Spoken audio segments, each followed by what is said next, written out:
Hey guys, it's us, your friends. That's not how you normally Well, hold on, intro. except for obviously you. We're not your friends.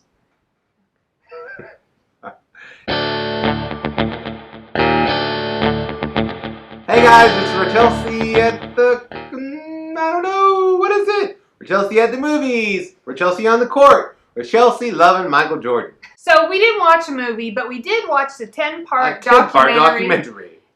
documentary on ESPN called The Last Dance, and it's all about Michael Jordan and the Chicago Bulls and that kind of like... Their final run, 1998 championship run, and it kind of takes you through the whole... Yeah, the focus is the Last Dance, that last run there, but they take you through Michael Jordan being brought on and that whole time frame there. Overall, I thought this was a really well-made documentary. Oh yeah, super popular. I mean, there's according to ESPN, good numbers. It's easily the highest, most watched ESPN documentary. And I think, didn't you say they moved it up when the pandemic hit and everybody was quarantined? They were like, we're releasing it now. They saw that Tiger King and they were like, we need to get on this Tiger King stuff. Right. People want new content to watch, so we're going to release this early, so they moved it up. And yeah, it was well made. I thought it was interesting. If you watched 90s basketball, 90s NBA basketball, it was definitely nostalgic for me. Oh, yeah. There was, oh man, I have like fond memories of 90s NBA basketball. And to see, like again, Michael Jordan, Scottie Pippen, just like it was... Dennis Rodman. To see Karl Malone and John Stockton. You also get looks at the teams they played. So I got to see my Phoenix Suns, Charles Barkley, Dan Marley, Danny Ainge. Like, we got to see the Seattle Supersonics when it was Gary Payton and Sean Kemp. And it was really just, it was neat. Patrick Ewing with the Knicks. Like, when I was in high school, I was a big fan of a lot of players in the NBA. And this was definitely brought that nostalgia factor back. And then we got a little look into different people's lives. So what you think about how it jumped, you know? It went from like 1998 to 1991, 97, 92. Like it was a interesting way back and forth. I think it worked. I think it worked at first. It was abrupt to me. And then I got used to it and I was like, oh, this is what they're doing. Yeah, I get it. They did a pretty good job with it. The only thing was at the end when you're in 98, right? And then you're go back, but it's only back to 97. And I'd be like, wait a minute, where are we at? Like, but I kind of felt like I lost. It also because, of course, that Reggie Miller was in that episode and he hasn't aged.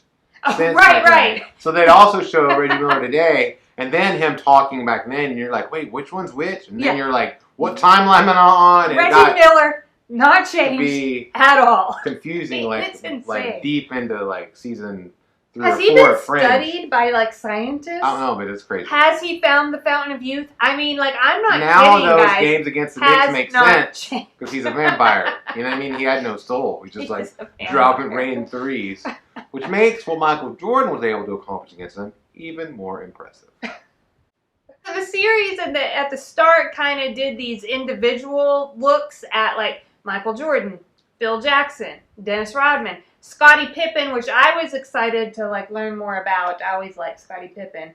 And then after that, it was very much into the teams, like who they played and going back and forth and went over some significant events in Michael Jordan's life. Let's get to the big thing, Rachel. What's the big thing? I had forgotten how great Michael Jordan was. Really, like, I don't know. I grew up during that time, but it's not like I watched old clips of Michael Jordan or anything.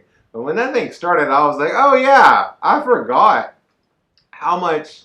What's crazy to me is they recently ran a poll, which was like yesterday, or when it was over, for anybody 18 years old and older could vote in it. Anyway, they asked, like, who's the better player, Michael Jordan or LeBron James, who's like the best player today, in like 20 different categories. And Michael Jordan won every single one by at least 18 points. That says a lot because it's said usually today's thing, like I remember when Manny Pacquiao was going through his run in boxing, people were comparing him to Sugar Ray Robinson. Historians would say that's not true. But I'm saying in a poll of today's people voting and still saying that Michael Jordan was so much better, oh my gosh. And it's true if you go back and watch. He just played basketball at a different level. And I don't think we'll ever see it again in our lifetimes. Here's my maybe opinion that other people don't share. I don't know. Maybe The Last Dance has been universally loved, and so people don't share this opinion. I thought the beginning of this 10-part documentary series, I was like, oh, okay, we're going to get a look in to how this came about, how this team was built, who these people are, and we're just going to get a look in. By the time the whole thing unfolded, I was like, oh, this is really Michael Jordan centric and Michael Jordan like leaning. Well, very much like Michael Jordan was heavily involved in the producing of this, so of course it's going to be pro Michael Jordan. Well, that's what it came. Like, I heard that John Paxton was concerned that it was going to be a Michael Jordan puff piece, and at the end, it had a flavor of that. I mean, by the second half of it, I kind of felt like it was a Michael Jordan, like, you know, I said bitch fest. So Michael Jordan bitch fest, and let's just hear him complain about things, and you know, people didn't understand him, and I didn't like the feel of that. Okay, I don't really agree. I think it showed Michael Jordan. They revealed a lot about Michael Jordan that maybe people don't remember or forgot or didn't see back then, like how he would invent slights and hold on to those things. I don't think those things are flattering by any measure. But I think that they're true, and I think that the documentary did a good job of presenting how Michael Jordan will basically take anybody that's ever said anything to him or about him, or even maybe he makes stuff up and make them that bitch Carol Baskins. Okay. You know what I mean? Like, he's that. He does that. And that's like a pretty crazy thing, but he used it to be really successful and for the reason that he wanted to do it, and that's also true. The other thing that was a little hard watching this is because I had all this nostalgia about 90s basketball, and I was like, oh, these guys were kind of unhappy. Or not kind of unhappy. They seemed not happy. They seemed like people. They didn't all enjoy, like, yeah, I was just a little, like, I didn't expect, like, everybody. I was like, gosh, so it was just awful to be part of the like, 6-time championship Bulls. Like, okay, you guys all have these championships, but you hated it? Like, you know, now I'm exaggerating. I don't think they hated it, but I did get this feeling of, like, what's the point? It was just a little... And I thought, like, another thing that they didn't point to, which I would have expected if you're trying to present a truth in the documentary, is that by retiring and the thing that happened to the Bulls, didn't the Bulls get lucky? They didn't have to play the 1999 San Antonio Spurs, NBA champions, fools. Avery Johnson would have still busted that in somebody's eye. He's like 5 foot nothing, dropping raindrops. The last thing that I want to point out is that the general manager, Jerry Krause, and then the other guy, Reinsdorf. Yeah, administrative guy. He's the owner. Okay. Owner guy. Somebody that's not on the court or coaching. That both of them were not portrayed in a good light at all, right? They were, and for all I know, whoever made the documentary series dug as hard as they could to find anything redeeming and found it difficult to do that. I didn't think they went overboard in making them out to be a villain. I feel like they just presented information, and that's just what appeared. But is there any, like, owner or commissioner? Like, sometimes I feel like it's really easy for them to be villainized. So here's what I'm wondering. Jerry Krause, the very things that he's doing that we see in this documentary series that ended the Chicago Bulls, right? I mean, the team essentially blew up. It was just after that last win, everybody was gone. And it was because of him, right, that he instigated, like, because he didn't want Phil Jackson there. Is it possible that he made similar moves that prior to that brought in Michael Jordan and Phil Jackson and led to all these championships? Well, Scottie Pippen, which was his most vocal critic, I think, throughout the thing, did say that he was maybe the best that function of all time because he was the person that put that team together. Right. And so that's what, so when I look at somebody and like you say, like, oh, Michael Jordan, like, he was so committed to winning at basketball that he was sometimes an ass to the people around him. He, like, had held grudges Michael to, Jordan like... wasn't sometimes an ass. Michael Jordan was an ass. He held grudges to motivate himself perhaps even made up slights against him. He definitely made up stuff. So that he could be motivated to go and go and play basketball at the highest level. Could it be that Jerry Krause's behavior is also what led to championship basketball? And yet, in this documentary, I feel like we all still kind of love Michael Jordan, and we're all like, I mean, nobody loves Jerry Krause, right? After watching that, nobody loved him before, though. I'm as just far saying, as the general whatever. I'm just saying, I find it interesting that it's kind of easy.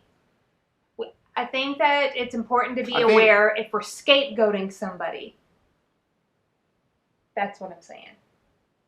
I mean, he was definitely responsible for the way that things turned out. Now, Michael Jordan, do you want to know my opinion? My opinion is that Michael Jordan had a right to feel the way and think the way he thinks. Yeah. Michael Jordan chose not to come back with the Chicago Bulls. He could have come back and done the thing. Like, that's not his thing. Michael Jordan wasn't the GM. Maybe the GM should have, talked to the greatest player ever and, talked about what Michael Jordan wanted to do. Maybe the GM should have given them an opportunity to come back and try to do the impossible, which would be to defeat the nighttime San Antonio Spurs. But ultimately, it's the GM's responsibility. It's his role. He gets to decide that. The owner gave him that right. The owner also was in that. And Michael Jordan is, as great as he was, just a player, and he could make the best choice for him, and he did. He quit. He retired, and then eventually came back for the Washington Wizards. I mean, that's what happened. Yeah. He had his choices to make, and he made his choices, and so he still seems like has a lot of feelings or thoughts about it. But Michael Jordan, made the choices that he made back then, and he is only responsible for the choices that he made. Right?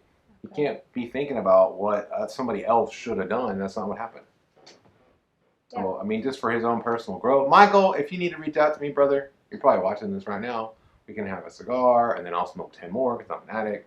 And then I'll get your autograph and sell it on eBay. What? I'm sorry, what was I saying? Hey, so I think that I would give, this documentary series, maybe a 7 out of 10. I just am really keen to when things are kind of skewed a little bit, maybe they're leaning, if they have an agenda, if they're supporting somebody instead of just being a look in. And to me, I felt like by the end it was more leaning Michael Jordan than it was just a look in. Yeah, well, I would probably, if I was giving on a 10-point scale, I'd probably give it something like an 8. I think that the first 5 episodes were outstanding. But eventually, I think as it went on, I expected the end to have more of an end and not just kind of end. I thought, they didn't give me. I had questions at the end of the documentary that I would have to go look up. Right. Yeah. Well, what happened after this with the Bulls? Right? They could have told us when the Bulls were terrible for the next 10 years or whatever. Yeah, it was the first 5 seemed a little more in depth and providing information. Maybe they rushed it because they wanted to get it out. I don't know. I'm not sure. But it was great. It was a really awesome thing that we could all watch together and remember. Easily the best basketball player ever, the Babe Ruth of basketball, Michael Jordan. You know what? We like to think that we're the Kelsey and Rachel of Kelsey and Rachels. We probably are. We truly are two of a kind. Kelsey and Rachel, we're here for you during the coronavirus pandemic. Be sure you're here for us too by sending us money somehow.